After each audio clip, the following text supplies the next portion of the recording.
Hey everyone. So I just bought one share of this Vanguard High Dividend Yield ETF, ticker symbol of VYM, and I think this is one of the safest stocks you can buy. It still pays a really high dividend.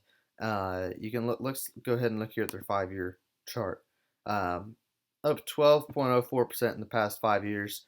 Um, that's even with this big drop here. But just look how steep of an increase that has over the past 5 years.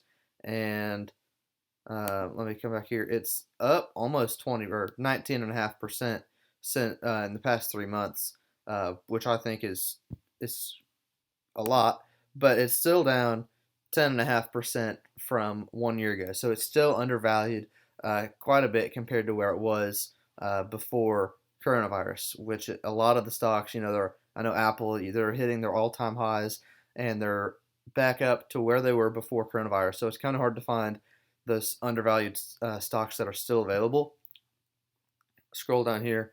Um, this has a market cap of $25.4 billion, a PE ratio of 18.09, and the dividend yield, which is, I think, one of the best parts, 3.67%.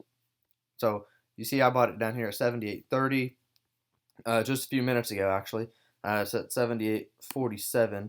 But, I mean, whenever it's going up like this, that's something you want to hold on to for the long term. Come over here to dividend.com. They just increased their dividend by 50.9%. So their last dividend was paid on March 13th of 55 cents, and now their next one on June 25th is 83.6 cents.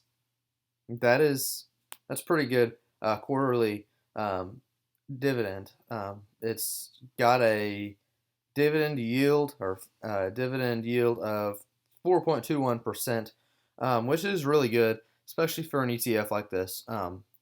And they've only one consecutive year of increase, which is it's all right.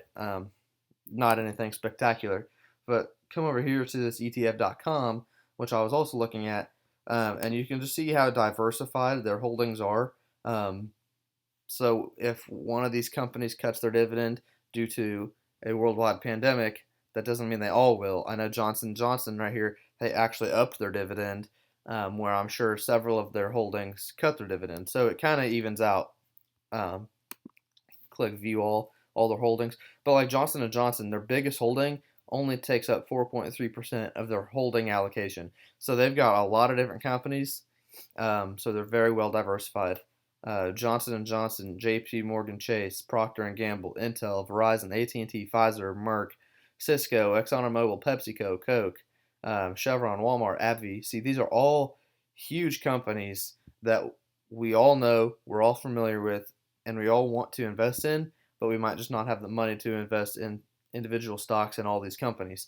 That's why this is a great stock that helps you own a small piece of all of them. But keep scrolling down. McDonald's, Bristol Myers Squibb, Eli Lilly, NextEra Energy, Philip Morris. I'm not a big fan of because I don't like the tobacco industry, Texas industry and instruments. But Philip Morris, they do pay a good dividend, so that's why they hold that.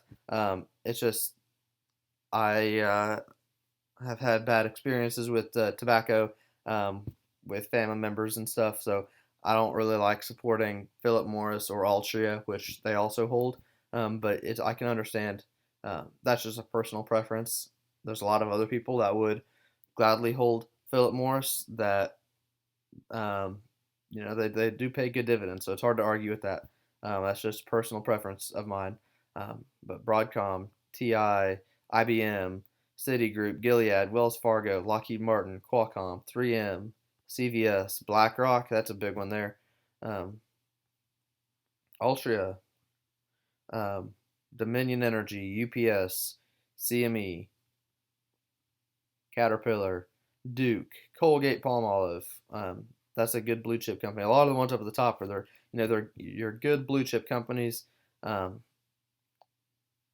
Chubb, Illinois Tool Works, Morgan Stanley, U.S. Bank, I'm just reading off the ones that I'm familiar with off the top of my head. But Kimberly Clark, Waste Management, Progressive. I guess I didn't even know that was a publicly traded company. But General Mills, DuPont, Emerson, Phillips 66, Walgreens Boots Alliance, General Motors, Dow, MetLife, T. Rowe Price. There's all kinds of them, and I'm not even halfway down the list. Just keep on going here. Clorox, that's a good one too. Fastenal, all kinds of them, and it's just crazy. See, Ford, they did pay a high dividend before coronavirus hit, but they cut their dividend. That's just the only one off the top of my head that I know cut their dividend.